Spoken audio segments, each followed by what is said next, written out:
मुख्यमंत्री महोदय को अशेष अभिनंदन 2 वर्ष सरकार पूर्ति घटी आ गोटे अभिनंदन दीघा जगन्नाथ मंदिर धाम शब्द हटी मुख्यमंत्री महोदय आउ गोटे बड़ काम रही इस्कन अदिनिया रथयात्रा ए वर्ष विदेश में 70टी जगार इस्कन रथयात्रा आयोजन करुच्ची। गजपति महाराजा श्रीमंदिर परिचालना कमिटी बारंबार पदक्षेप नेउछंती आपत्ति करुछंती हेले मध्य कोनोसी पदक्षेप एपंती न्या जाय पारे नाही। डबल इंजिन सरकार फायदा कथा आपण कहूथिले पश्चिम बंग में भारतीय जनता पार्टी सरकार आसी शुभेन्दु अधिकारी अच्छा मुख्यमंत्री महोदय चिठी लिखिबे कि आउ गोटे शुभेन्दु अधिकारी को विदेश में इस्कन रथयात्रा को बंद करने एवं प्रधानमंत्री राष्ट्रपति को मध्य समय मगा जाइए। मुख्यमंत्री एथरे कौन भूमिका रहिबो जेहेतु ओडिया अस्मिता आधार थिला बीजेपी क्षमता को आसीबा पई। धन्यवाद राधा मधो बाबू आपण जेभली भाव में ओडिया अस्मितार कथा महाप्रभु श्री जगन्नाथंकर धाम पुरी धाम को लेकर जो पश्चिम बंगर सरकार पूर्वतन मुख्यमंत्री ममता बनर्जी जेभली भाव में तांकर अहंकार रखिक कथबार्ता करी धाम को ये पुरी धाम को नहीं दीघा धाम रे परिणत करने जो अपचेष्टा करते गोटे कथा आमे समस्ते जानी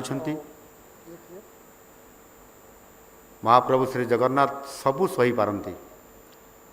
किंतु गर्व केबे सही पारती नहीं बा सहती नहीं। आज सैया ही जी महाप्रभु सहित लगी जदि टिकिए भी नकारात्मक चिंता रखिक काम करता फल से भोगी आ भी से भारत वर्षर 4 धाम भितर श्रीक्षेत्र पुरी धाम बा श्री जगन्नाथ धाम पुरी आज संपूर्ण भाव में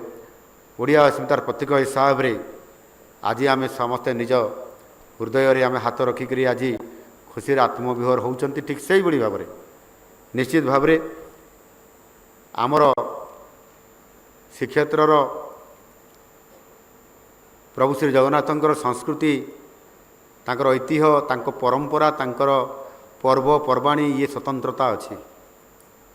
12 मासरे 13 पर्व आम से कही था एभली एक अवसर रे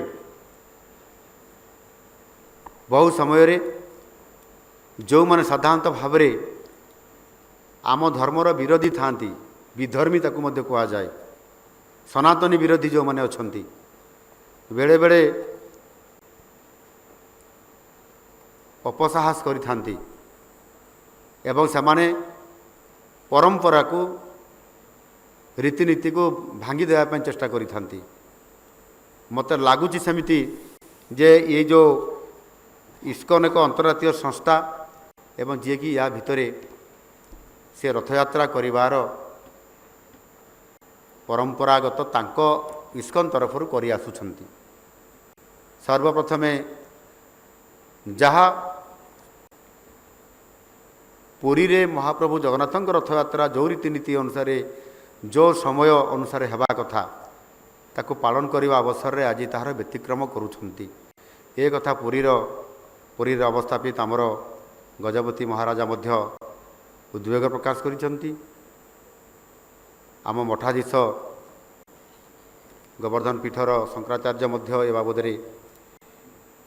विभिन्न समय यार उपरे से प्रश्न उठेइछंती एवं आमर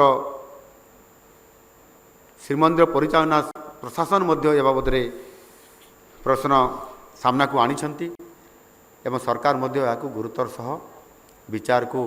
नहीं। निश्चित भाव में ये बाबद आवश्यक जहाँ पदक्षेप नेबा कथा 4.5 कोटी लोकंकर भावना को लेकर जो निष्कर्ष बाहर 4.5 कोटी ओडिया जहाँ कहे से आधार में आम सरकार से आवश्यक पदक्षेप नेबा प्रस्तुत अच्छा।